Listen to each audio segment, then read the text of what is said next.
I'm the Review Reviewer. You review it, I review you. This is my partner, Mr. It. Sorry we've been gone for a while. Dr. Riseno has been fixing the security system in the house, and let's just say it's been giving us a lot of problems. Oh no! You have violated the perimeter of the Review Reviewer household. Prepare to be vaporized. Thank you. Personally, I think the doc has been drawing too much influence from Disney movies. Hey, I may have been the one to come up with the idea, but you're the one who greenlighted it. Point is, we're back, and today we're taking a look at the books versus movies review of The Little Mermaid. Ah, Disney. Good old Disney. They do have their share of ups and downs, don't they? On the one hand, they produce some cinematic masterpieces. On the other hand, they produce some absolute crap as well. And one of the periods that produced the most Disney crap was the 80s. Disney hadn't had a hit animated feature since The Rescuers, and they were in trouble. They needed something to get them up out of the toilet. And what did that something turn out to eventually be?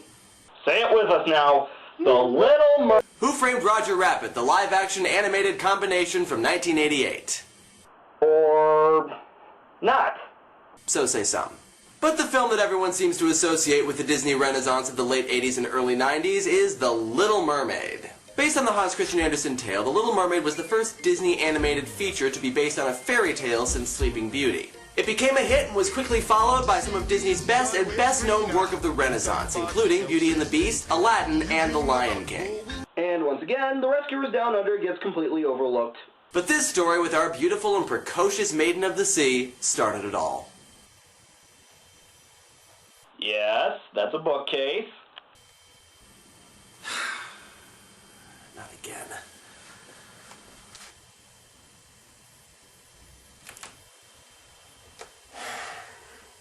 Matt. Matt, come on. Forget it, Hatter. We have a review to do, Matt.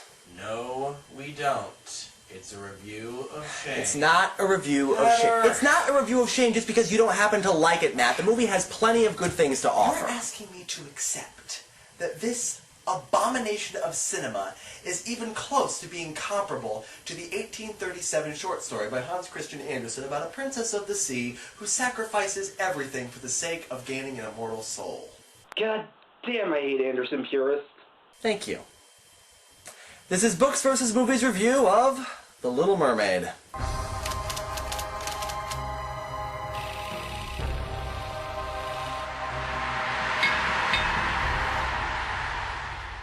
Now, Matt, we're going to be fair here, right?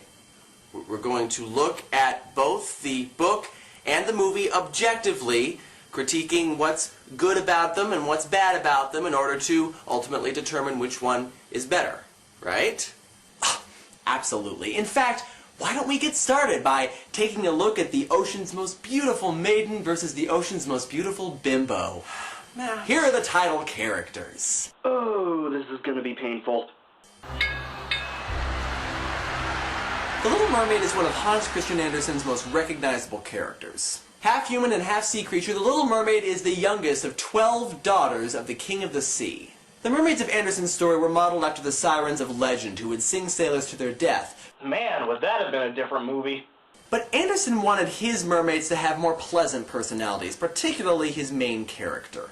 All of her life, the Little Mermaid aspires to be more than what she is. She dreams of seeing the land and seeks out stories about it from her grandmother, and later her older sisters, who are each allowed to glimpse the surface upon turning 15. This yearning is reflected in Disney's version of the character named Ariel. Ariel is the fourth Disney princess, if we count in chronological order, and we only count those that made it into the franchise. I don't know why, for some reason that seems like a weird criteria. But she's a little different from the princesses that came before her.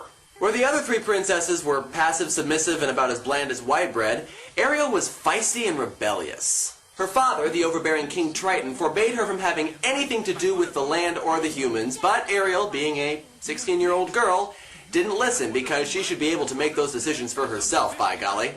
You know, I get why that's a stereotype today, but I don't get why that was a stereotype back then. That's not the only difference between this Disney princess and her predecessors. This princess is sexy. being the first to show both cleavage and her midriff, and appearing in both the Nostalgia Critics and IMDb's list of attractive animated women. Ah, the countless amount of dudes who have fapped to her. Me. Shut up! In addition, Ariel's look, despite the sexiness, is considerably more innocent, highlighting her childlike naivete. And now we've hit upon our first major problem, her naivete, which is the nice term for it, but I'm not going to be nice in this instance, so I'm going to call it stupidity. Because fuck being unbiased. Now, in all fairness, the book Mermaid does want something other than just the boy, and in fact, the boy is basically just a vehicle for her true desire, which is to gain an immortal soul. As abominations of the sea, the mermaids do not have souls, and return to the sea upon dying, becoming little more than foam. Yeah, Anderson was a bit of an elitist, but the point is, the Little Mermaid does not just want the boy. She wants to live forever. She's doing what she's doing because of her fear of death. Ariel pretty much just wants the boy. Personally, I think that you can make the argument that Ariel always wanted to be on the land, just Eric was the final selling point. Obviously, Disney's not going to make the social taboo of putting such obvious religious overtone in their movie, so they cut that part of the story out and just made it about forbidden love between two people of two different worlds. Although they apparently didn't have a problem with that 7 years later. So, it's basically the infatuation of a 16-year-old girl, but of course Disney being Disney, they treat it like true love. Which, don't get me wrong, is perfectly fine, and is exactly the way it is in the original story as well. So, the reasons might be different, but the overall method is the same. The Little Mermaid seeks out the Sea Witch, a merwoman of ill repute, but someone who can cast some spells, asks to be made human, and makes some sort of irrevocable deal to do so. In the book, the mermaid is told that she will be permanently human, but with every step she takes, it will feel like knives are digging into her flesh. And if the prince marries someone else besides the Little Mermaid, she will die the morning after the wedding. Jesus, Anderson, what the hell was wrong with you? And just like in the movie, the Little Mermaid has to pay with her voice. But unlike the movie, her voice is not some mystical light that the Sea Witch can then use for herself. Losing her voice literally means having her tongue cut out. So she ain't never getting that voice back. Which, really, I don't get, because technically you can still talk without your tongue. You sound like someone who has Down syndrome and you can't form most consonants, but you can still talk. Ariel basically sells her soul. Kinda. She gets 3 days to get the prince to fall in love with her, which in Disney terms means kiss her, because as we all know, whenever a couple kisses, it must mean they're in love. Or she turns back into a mermaid and becomes Ursula's pet, plant, trinket, I don't know. Anyway, she belongs to the Sea Witch. Yeah, I too have always wondered what the fuck those things were.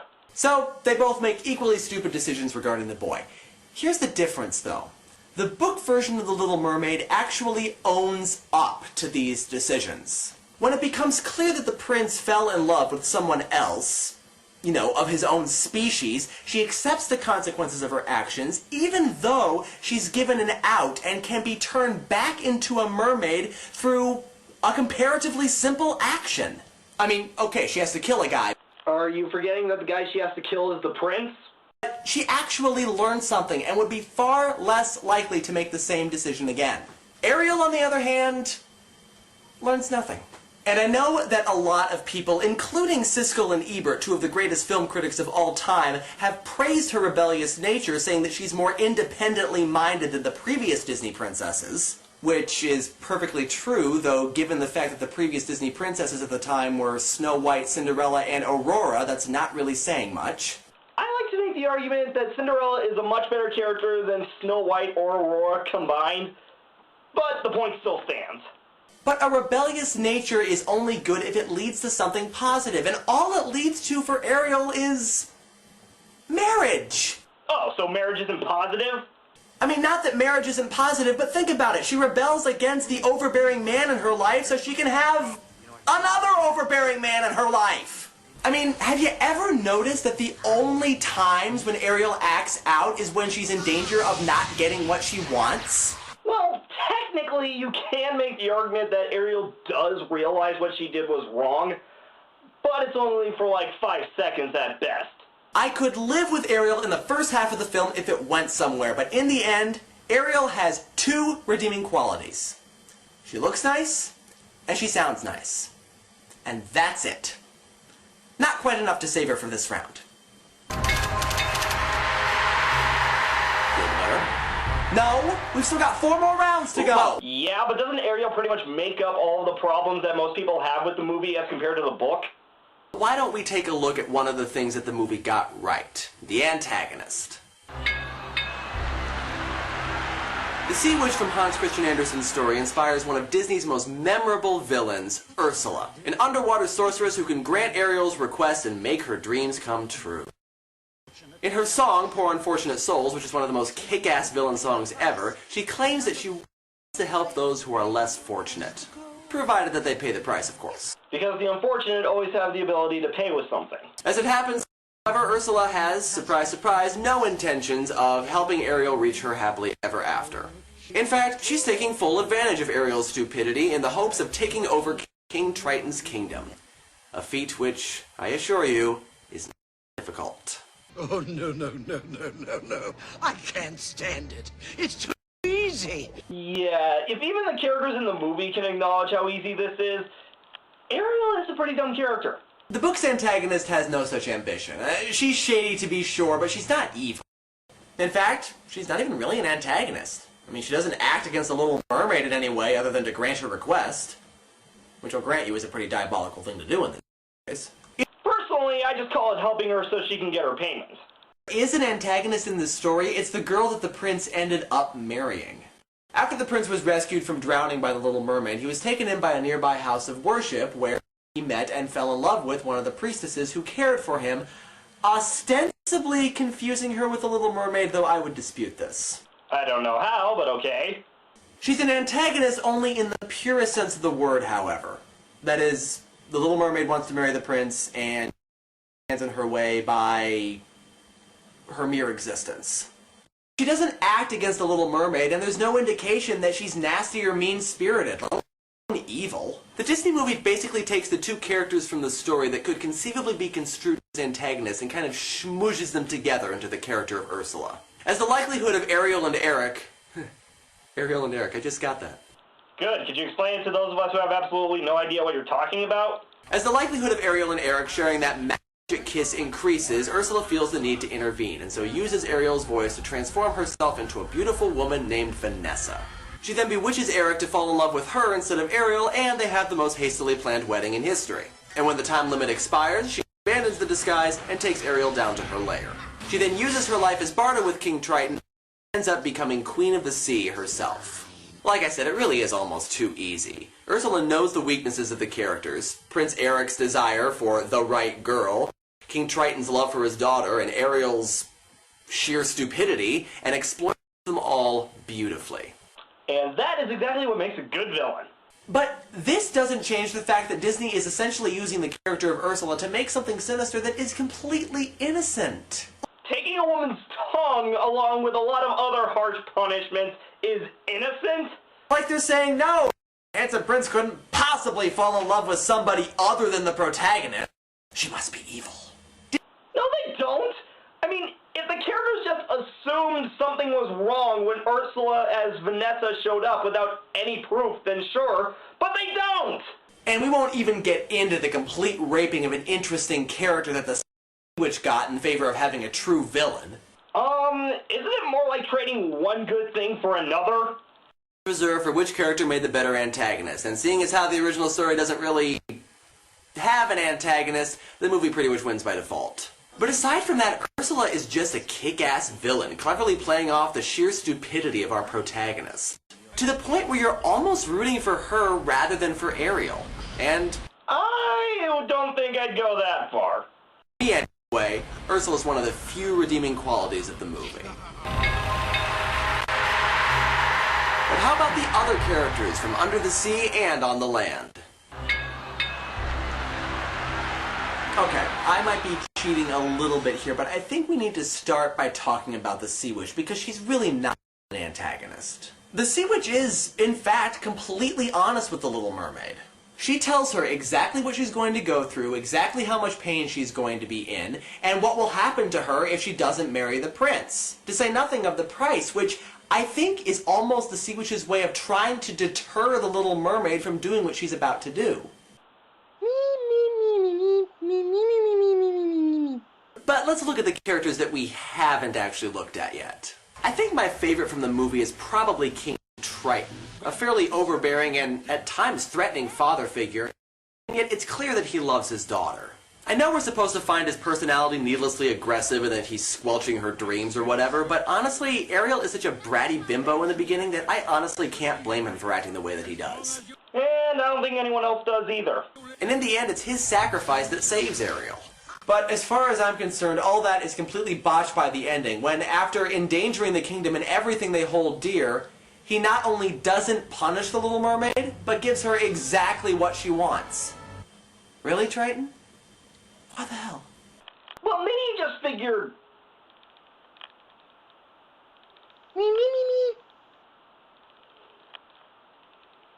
Hold on, we can think of a way around this. Now, admittedly, her father doesn't get a lot of time in the original story at all, but the Little Mermaid does have a grandmother who acts as something of a maternal figure to her. This is the woman who tells the Little Mermaid a lot of the stories about the land and kind of acts as an antithesis to the Sea Witch. The Disney movie was apparently going to include this character at one point, but for whatever reason not to. The sisters are also downplayed considerably. In the book, we get to see what each of the sisters sees as they go to explore the land for the first time. They each have their own personalities, they each visit the Little Mermaid several times when she becomes human, and they're the ones who go and try to find an out for the Little Mermaid so she doesn't have to die. Yeah, admittedly, they could have been a little bit more interesting in the movie. Fulfilling the role of Disney's sisters in the movie, we have the obligatory animal friends, who essentially fall into the basic Disney stereotypes. You got Flounder, the loyal and at times wimpy best friend, Scuttle, the clueless comic relief who ends up saving the day, and Sebastian, the crusty, crabby, get it?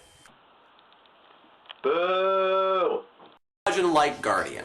But in their own way, these three characters really do fill the role of Ariel's family. They care about her and are concerned for her welfare, and though stereotypical, they're certainly likable enough and give the heavier moments of the film some lightheartedness. And of course, there's the love interest, Prince Eric, who is probably one of Disney's better love interests, especially in comparison to the princess who came before him.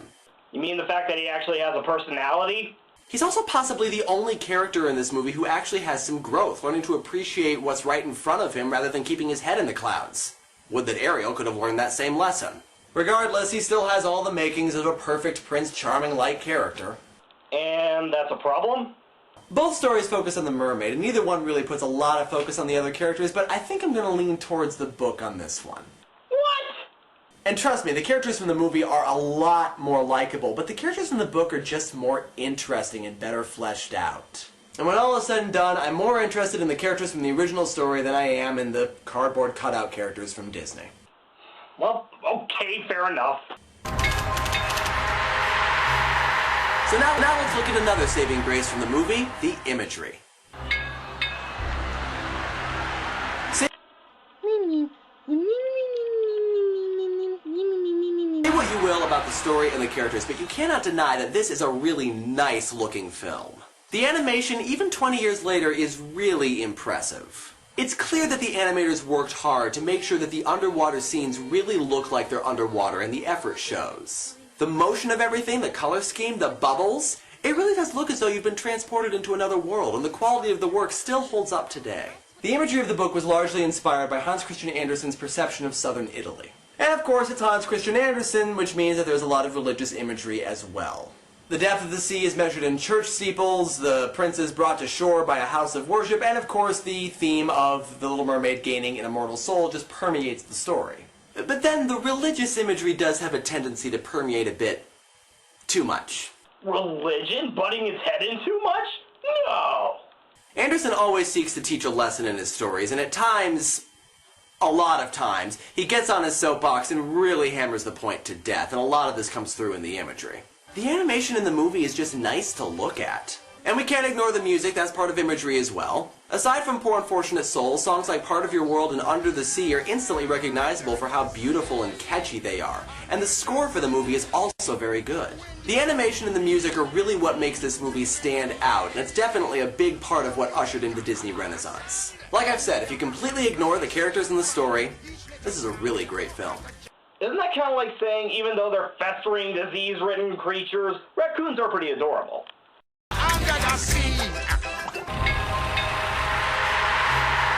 And now we compare the beautiful story of sacrificing humanity to the trite, formulaic story of... to the overly simplified and polarized story of... Come on, we've talked about this. Alright, fine. Disney versus Anderson. Who tells a better story? Take a wild guess who Matt thinks should win. Hatter, I think you'd better go first. Alright. This movie has gained a great deal of popularity, and it's easy to see why. The music is great, the animation is great, the protagonist is charming and has relatable qualities, the villain is one of Disney's best, and it has the type of feel-good happy ending that you've come to expect from a Disney movie. And Anderson's story, let's face it, doesn't. Like many of Anderson's stories, The Little Mermaid is exceptionally depressing because, again, like many of Anderson's stories, the main character dies. Not only that, but she suffers a great deal before she does, and that suffering is described pretty graphically. Anderson enjoyed writing stories about suffering because he believed that suffering was necessary and that those who suffered greatly would eventually be rewarded. As such, many of his heroes and heroines met with very messy and painful ends. So his idea of being rewarded is a terrible death? It's also pretty obvious that Anderson had a religious agenda. That, coupled with the pain that the Little Mermaid goes through, makes this story incredibly hard to read sometimes. Additionally, the ending is actually pretty disturbing. I'm not sure I want to hear this. After dying, the Little Mermaid becomes a daughter of the air, a spirit who can eventually gain an immortal soul.